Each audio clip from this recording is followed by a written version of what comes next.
Hello everyone, इस video series में हम क्लास 9th के बायोलॉजी पोर्शन को कवर करेंगे। तो इसका पहला यूनिट है the fundamental unit of life. तो ये फंडामेंटल यूनिट होते क्या हैं? जैसे हम घर छोटे छोटे ब्रिक्स से मिलकर बना होता है। जब ये छोटे छोटे ब्रिक्स मिलते हैं तो ये वॉल बनाते हैं, और जब ये वॉल्स मिलते हैं तो रूम बनाते हैं। जब रूम्स मिलते हैं तो ये घर बनाता है। ठीक उसी तरह हमारी बॉडी भी छोटे छोटे कंपार्टमेंट से मिलकर बनी होती है। जब ये छोटे छोटे कंपार्टमेंट्स मिलते हैं तो टिश्यू बनाते हैं, और जब टिश्यू मिलते हैं तो ऑर्गन बनाते हैं।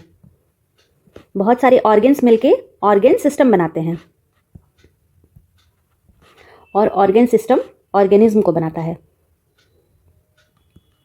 इसे मैं एक एग्जाम्पल से आपको समझाती हूँ। आपने डाइजेस्टिव सिस्टम के बारे में पढ़ा होगा। तो ये हमारे स्टोमक के सेल्स हैं, ठीक है। जब ये सेल्स मिले तो इन्होंने टिश्यू बनाया। जब ये टिश्यू मिले तो इन्होंने एक स्टोमक बनाया, ठीक है। आप समझ लो कि ये स्टोमक है, ठीक है। ये स्टोमक हो गया। ये क्या है? ऑर्गन है। इसमें और भी ऑर्गन्स हैं। ये लार्ज इंटेस्टाइन है, ये स्मॉल इंटेस्टाइन है, ये एनस है, और भी ऐसे बहुत सारे ऑर्गन हैं। जब ये सारे ऑर्गन्स मिलते हैं, ये भी एक ऑर्गन है, ये भी एक ऑर्गन है, और ये भी एक ऑर्गन है। जब ऐसे बहुत सारे ऑर्गन मिलते हैं तो ये एक ऑर्गन सिस्टम बनाते हैं, यानी कि ये सारे मिलकर डाइजेस्टिव सिस्टम को बनाते हैं। इसी तरह से बहुत सारे ऑर्गन सिस्टम मिलके इंडिविजुअल को बनाता है। जैसे बहुत सारे ऑर्गन सिस्टम में आ गए सर्कुलेटरी सिस्टम, एक्सक्रीटरी सिस्टम, ये सब मिलके एक ऑर्गेनिज्म को बनाते हैं, ठीक है। और यहां पर ऑर्गेनिज्म कौन हो गए? ये हो गए हम। एक ह्यूमन बॉडी को बनाता है।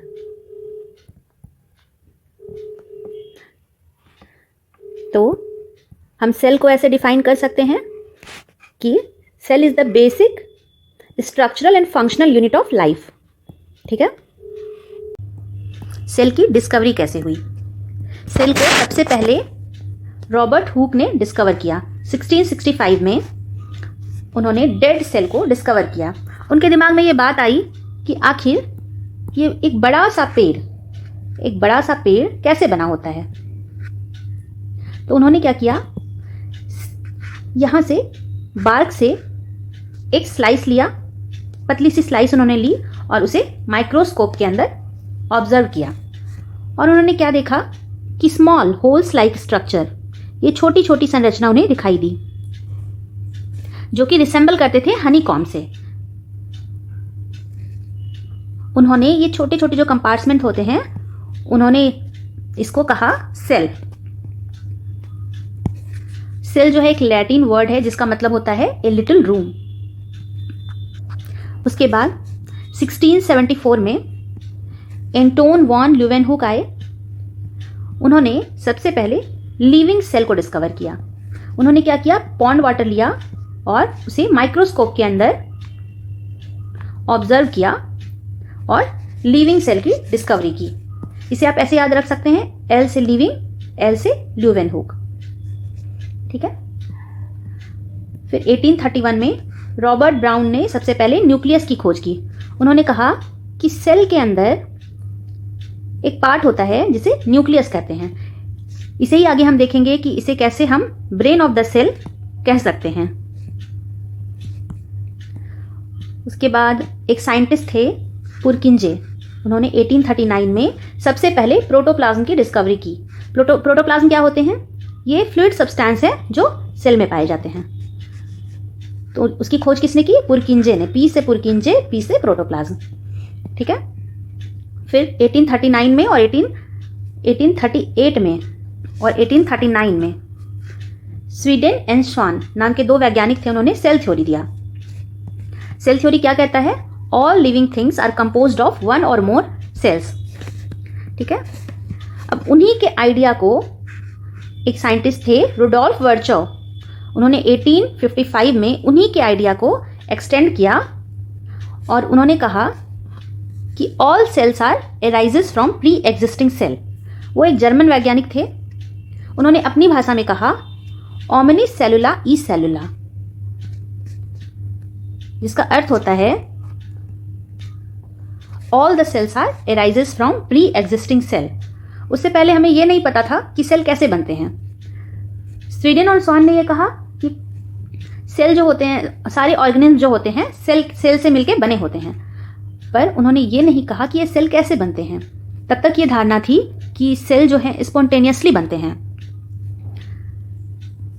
लेकिन उसके बाद रुडोल्फ वर्चो ने इसे एक्सप्लेन किया ओमिनस सेलुला ई सेलुला, अर्थात एक सेल बड़ा होता है और दो भागों में डिवाइड होके ये दो डाउटर सेल बनाता है।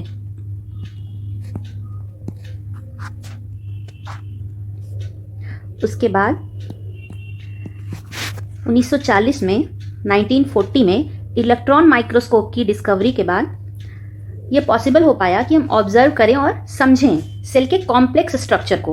अब ये कॉम्प्लेक्स वर्ड देख के घबराना नहीं है, मैं बहुत ही इजी वे में सेल के स्ट्रक्चर को आपको अगले वीडियो में समझाऊंगी, ठीक है। तो ये जो एक छोटा सा सेल है, ये बहुत ही कॉम्प्लेक्स स्ट्रक्चर है। तो सेल के अंदर, जैसे कि रॉबर्ट ब्राउन ने कहा, एक न्यूक्लियस होता है और ये प्रोटोप्लाज्म होते हैं। उसके अलावे इसमें बहुत सारे सेल ऑर्गेनेल्स पाए जाते हैं। इन ऑर्गेनेल्स को हम एक एक करके अगली वीडियोस में पढ़ेंगे।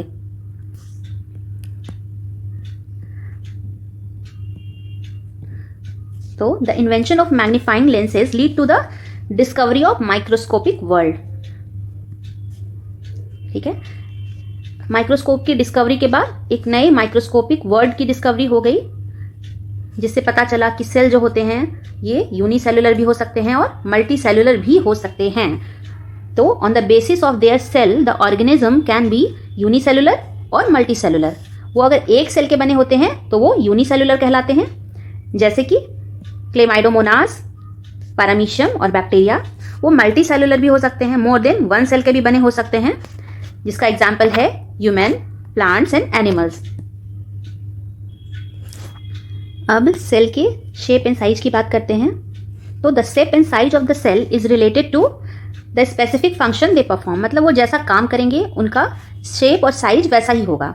Different part of the human body perform different function. Body के डिफरेंट पार्ट जो होते हैं वो डिफरेंट फंक्शन परफॉर्म करते हैं, जैसे कि हार्ट ब्लड को पंप करता है, स्टोमैक फूड को डाइजेस्ट करता है, और इसी तरह यहाँ मैंने डिफरेंट टाइप के सेल्स को आपको दिखाया है, जैसे smooth muscle cells, blood cells, nerve cells, bone cells, sperm cells, ovum. So there is division of labour in multi cellular organism. मल्टी सेलुलर ऑर्गेनिज्म में काम का जो है वो विभाजन हो जाता है। जैसे कि मैंने ऊपर बताया कि कुछ सेल होते हैं जो ब्लड को पंप करेंगे, कुछ सेल फूड को डाइजेस्ट करेंगे, इसीलिए इस तरह से उनका काम बट जाएगा। ये तो हो गई मल्टी सेलुलर ऑर्गेनिज्म की बात। इसी तरह यूनिसेलुलर ऑर्गेनिज्म में भी डिवीजन ऑफ लेबर होता है। तो यहाँ डिवीजन ऑफ लेबर कौन करते हैं? सेल ऑर्गेनेल्स करते हैं। अब ये सेल ऑर्गेनेल्स क्या हैं? Each cell has got certain specific component within it known as cell organelles. तो सेल के अंदर कुछ स्पेसिफिक कंपोनेंट होते हैं अलग अलग साइज और शेप के, जिसको हम लोग सेल ऑर्गेनेल कहते हैं, ठीक है। Each type of cell organelles perform a specific function such as making new material। अलग अलग सेल ऑर्गेनेल्स जो होते हैं अलग अलग फंक्शन करते हैं, जैसे कि कुछ नए मटेरियल्स को बनाते हैं, कुछ क्लीनिंग अप करते हैं वेस्ट मटेरियल का, और इसी तरह। तो चलिए एक बार मैं शॉर्ट में सारी बातों को इस लेक्चर में हमने जो जो पढ़ा उसे समराइज करते हैं। तो सबसे पहले हमने क्या देखा? सेल को देखा। सेल किसे कहते हैं? Cell is basic structural and functional unit of life. फिर हमने देखा कि जैसे घर छोटी छोटी ईंट से मिलकर बना होता है, उसी तरह हमारा शरीर भी छोटे छोटे सेल से मिलकर बना होता है। ये सेल्स जब मिलते हैं तो टिश्यू बनाते हैं, जब टिश्यू मिलते हैं तो ये ऑर्गन बनाते हैं, ऑर्गन्स मिलके ऑर्गन सिस्टम बनाते हैं, और जब ऑर्गेन सिस्टम मिलते हैं तो ये ऑर्गेनिज्म को बनाता है, जैसे कि एनिमल, प्लांट, ह्यूमन।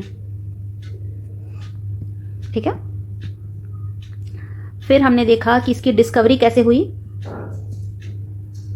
सबसे पहले सेल की डिस्कवरी किसने की? रॉबर्ट हुक ने। इन्होंने जो सेल की डिस्कवरी की वो डेड सेल थे। ठीक है। उसके बाद आए एंटोन वॉन ल्यूवेनहुक। उन्होंने लिविंग सेल की डिस्कवरी की। इसे ऐसे याद रखिए, रॉबर्ट हुक। हुक का मतलब क्या? ये एक ऐसी संरचना है जो कि डेड होती है। तो रॉबर्ट हुक ने डेड सेल की डिस्कवरी की। इसे आप ऐसे याद रख सकते हैं।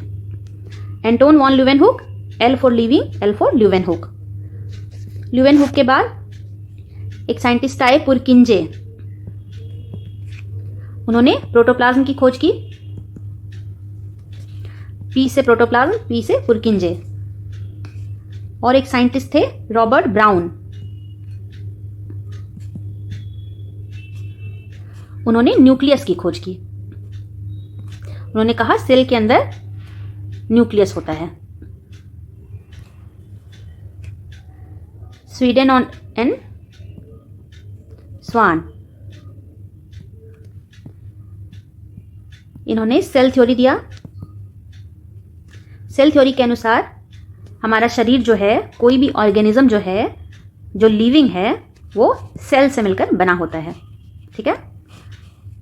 इन्हीं के आइडिया को रुडोल्फ वर्चॉव ने, जो कि एक जर्मन साइंटिस्ट थे, इसी को एक्सपेंड किया। और उन्होंने क्या कहा?